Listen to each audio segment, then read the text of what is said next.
I know I'm jumping around a bit with this video, but really, Mega Man's 3 through 6 don't really give me a whole lot to talk about. I mean, don't get me wrong, they're great games, in fact, some of the best on the NES, especially out of Capcom's output. But really, they're not much different from 2, except for 6 is kind of the series' prerequisite tournament arc that I think every Japanese franchise has to have by law. No, this time we're going to be looking a little further ahead. We're going to be looking at the first major upgrade that Mega Man ever got, in the form of Mega Man X. Now, interesting to note is that this is my absolute favorite Super Nintendo game, and also my favorite Capcom game aside from one other, which I will get to at the end of the video. I've also never owned this before, so this is kind of new to me. I would always play it as a kid on emulators or at my friend's house. Eventually on the Mega Man X collection on the PS2 and the GameCube, which, by the way, the GameCube version is way better. There's no input lag. I hate the PS2 version so much. It's atrocious. So many people say the controls are better, but there's a huge input lag. But anyways, let's pop this bad boy in, give it a go, see how it works. Mega Man X does something that no other game in the series has done before. It just kinda starts. Yeah, no level select screen just yet. Here we have an open stretch of highway that effectively serves to teach new players what sorts of things this version of Mega Man can do, in the event that maybe they haven't played any previous games in the series. The design of this introduction level really allows players to experiment with the controls and how things work and how Mega Man moves and fights before they properly get introduced to some of the harder sections of the game. It really feels like Capcom was respectful of the player's intelligence. Modern developers, please take note. This introduction level caps off with a boss fight with Vile, which the player can't win. Zero, who is essentially the sub-series version of Proto Man, steps in and saves your ass and gives us a hint that we can somehow become even more powerful. It's clear that this time around we're in for a very different sort of Mega Man game, with more of a focus on story. Set 100 years after the classic games, X is a robot that was designed by the now dead Dr. Light. The idea was to create a robot with a free will, which is how all happy science fiction stories begin. Just look at the Terminator. Mavericks are essentially robots that have been infected by a virus and gone rogue. Commanding the Maverick Hunters was Sigma, the bastard love child between Darth Vader and Mr. Clean. Also, when your commander looks like this, do not be surprised when he turns out to be evil. This just kind of happens. After some dialogue, we're thrown right into the familiar Mega Man setup. 8 bosses, each with a weapon that trumps another. The levels themselves feel a lot longer than in previous games and have a lot more verticality to accommodate X's ability to kick off of walls. For the most part, this and the dash are the major additions to your moveset this time around, and you better get comfortable with them because the level design makes extensive use of them. The level design throughout the entire game is, in a word, superb.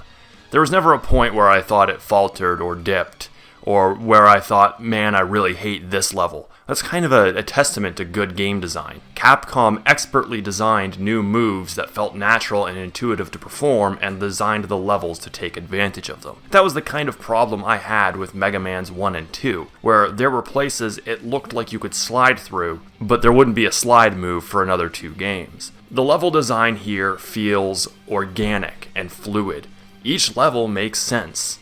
Similarly, so do the bosses. This time around, each boss is modeled after an animal, and they're level designed after a place you would commonly find them, with some exceptions. The bosses actually require a good amount of strategy this time, as their weakness weapons aren't always obvious, and some are even affected by weapons they aren't weak to.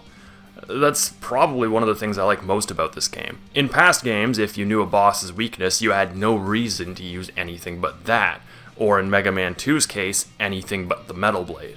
But here, it can actually change how a fight goes. For example, if you use the Boomerang Cutter on Flame Mammoth, you cut off his trunk and cut off his access to 2 moves.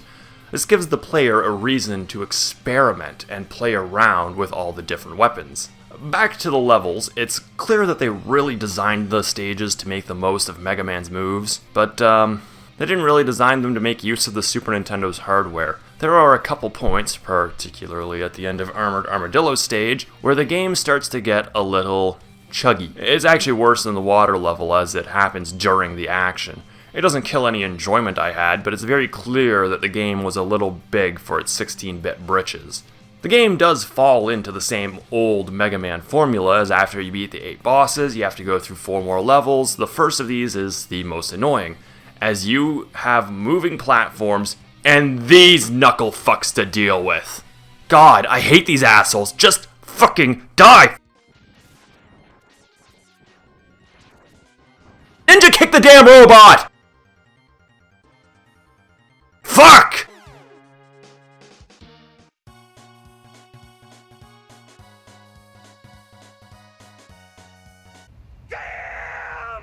This first Sigma level kind of mirrors the introduction stage, as at the end, you come across Zero and Vile.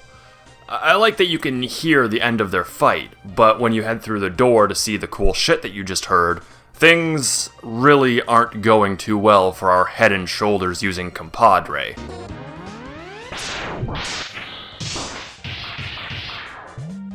And they don't go very well for you at first, as Vile is fucking invincible in his Gundam.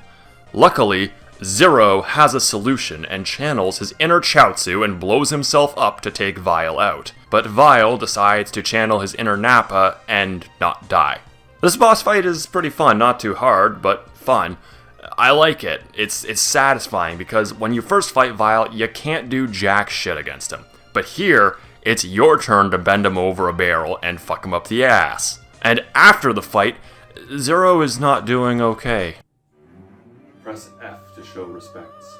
Clearly, Zero's death is something that will greatly impact the entire franchise moving forward from this point on. And again, you have to fight through all the bosses you previously beat, but really the showstopper, literally, is Sigma. He is probably one of the coolest bosses in the franchise up to this point, and I actually still can't think of too many Mega Man bosses that are as fun to fight as he is.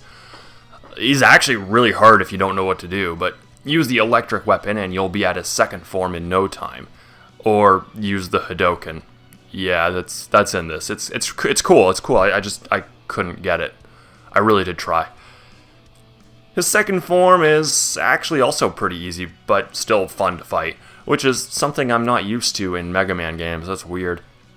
After you hit him one last time, he goes down faster than Ronda Rousey from a head kick, and you have just beaten Sigma once and for all.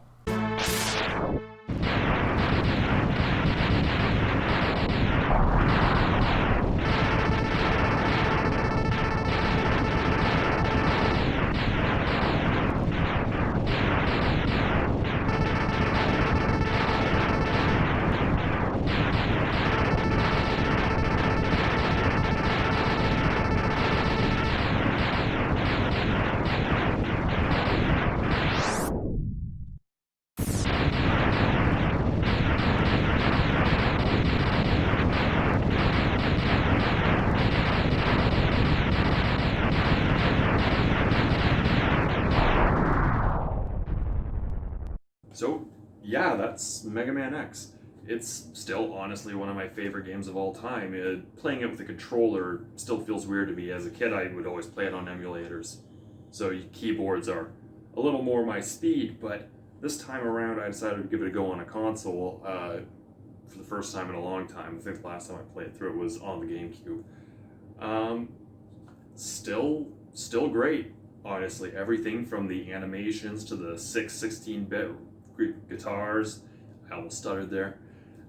The gameplay, it's super fast, it's fluid, it's smooth, it's so satisfying blowing up enemies in this game. It's probably some of the most satisfying any Mega Man game has ever been.